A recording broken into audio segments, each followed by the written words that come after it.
কিভাবে আগুনটা লেগেছে এটা আমরা ফাইন করতে পারি নাই। ইতিমধ্যেই আমরা এখানে উদ্ধার কাজ পরিচালনার মাধ্যমে 24 জনকে আমরা উদ্ধার করেছি। ইতিমধ্যে তাদেরকে সোহরাওয়ার্দী হাসপাতালে প্রেরণ করা হয়েছে। এই মিরপুর 2 নম্বরে স্টেডিয়ামের ঠিক অপোজিটে এখানে এলকে ভবন যেটা প্লাজা, এখানে একটি অগ্নি দুর্ঘটনা সংঘটিত হয়। এই অগ্নি দুর্ঘটনা চতুর্থ তলা ভবনের 11 তলা ভবনের চতুর্থ তলায় এই দুর্ঘটনাটি সংঘটিত হয়। দুর্ঘটনায় চতুর্থ তলার একটি বিউটি পার্লারে এই আগুনটা লাগে।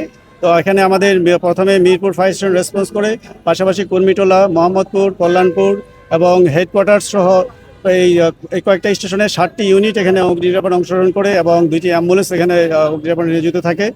তো ইতিমধ্যেই 15টা 22 মিনিটের মধ্যে সময় আমরা আগুনটাকে নিয়ন্ত্রণ দিয়েছি। আপনারা দেখতে পাচ্ছেন যে এখন আমরা আগুনে কাজ করছি এবং ভবন যেহেতু 11 তলা ভবনের ভেতরে প্রচুর ধোঁয়া রয়েছে। আমাদের টিম এখানে অনুসন্ধান কার্যক্রম পরিচালনা করছে। অনুসন্ধান কাজ শেষে আমরা সার্বিক তথ্য আবার জানাতে পারবো। ইতিমধ্যেই আমরা এখানে উদ্ধার কাজ পরিচালনার মাধ্যমে 24 জনকে আমরা উদ্ধার করেছি। এর মধ্যে 14 জন পুরুষ এবং 10 জন মহিলা আমরা উদ্ধার করতে সক্ষম হয়েছি, যাদের মধ্যে একজন পুরুষকে এবং একজন মহিলাকে আমরা আনকনসাস উদ্ধার করেছি।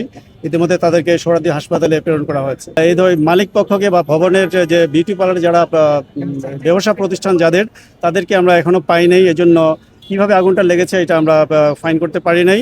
তবে এটার যে ইনভেস্টিগেশন হবে, ফায়ারের যে ইনভেস্টিগেশন শেষে, তদন্ত শেষে আমরা বলতে পারবো যে আগুনের কারণটা কি ছিল।